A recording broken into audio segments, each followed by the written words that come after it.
ሰላም የኪራ ዩቲዩብ ቻናል ፋሚሊዎች እንደምን አላችሁ? አንድን ቪዲዮ ከቀረጻችሁ በኋላ ከጀርባው የምትፈልጉትን ምስል ለማስገባት ምን አፕሊኬሽንን ትጠቀማላችሁ?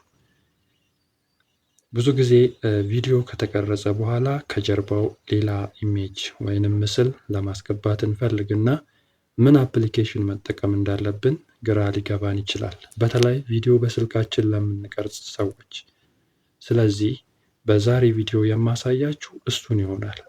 አንድ ቪዲዮ ቀርጸን ከጀርባው የምንፈልገው አይነት ምስል እንዲገባልን እንዴት አድርገን ማድረግ እንችላለን የሚለውን ቪዲዮ እሰራላችኋለሁ ማለት ነው። ዛሬ አዲስ ዩቲዩበር ስለሆንኩኝ ቻናሌን ሰብስክራይብ እያደረጋችሁ የተለያዩ ቴክኖሎጂ ነኮች እንዲሁም ደግሞ ስለ አፕሊኬሽኖች እንዲሁም ዩቲዩብን በተመለከተ ብቻ በሰፊው ቪዲዮ እሰራለሁኝና ከዚህም በኋላ በተከታታይነት ቻናሌን ሰብስክራይብ አድርጋችሁ ዩቲዩብ ለብዙ ሰው ደግሞ እንዲያደርሰው ላይክ እያደረጋችሁ ቪዲዮዬን ተመልከቱልኝ እላለሁኝ። ዛሬ እንደነገርኳችሁ የሆነን ቪዲዮ ቀርጻችሁ ከጀርባው ያለውን ምስል እንዴት መቀየር እንደምትችሉ አሳያችኋለሁ። በቀጥታ ወደ ቪዲዮ። በመጀመሪያ ወደ ካፕከት አፕሊኬሽናችን እንገባለን። ልክ ካፕከት አፕሊኬሽንን ካገኘነው በኋላ ኒው ቪዲዮ የሚለውን በመንካት ከጀርባው የሚያስፈልገንን ምስል እንነካዋለን። ከዛም በኋላ ኦቨርሌይ የሚለውን በመፈለግ እንጫነዋለን። እዚህ ጋር እንደምታዩት ኦቨርሌይ እንነካውና አድ ኦቨርሌይ የሚለውን ደግመን በመጫን ቪዲዮአችንን እናስገባለታለን ማለት ነው። ቪዲዮ ለምሳሌ ያክል ለእናንተ እንዲታይ መጀመሪያ መግቢያዬ ላይ የነበረውን ቪዲዮ ነው የተጠቀምኩት እንደ ምሳሌነት።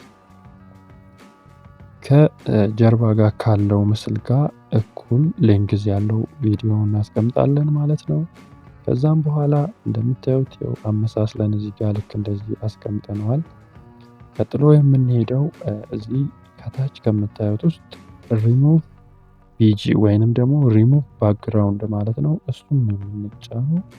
እጅግ በጣም ቀላል ነውና ተከታተሉ። ልክ እንደዚህ ካደረጋችሁ በኋላ ቀጥሎ ሪሙቭ ቢጂ የሚለውን እንነካውና አውቶ ሪሙቫል የሚለውን በመንካት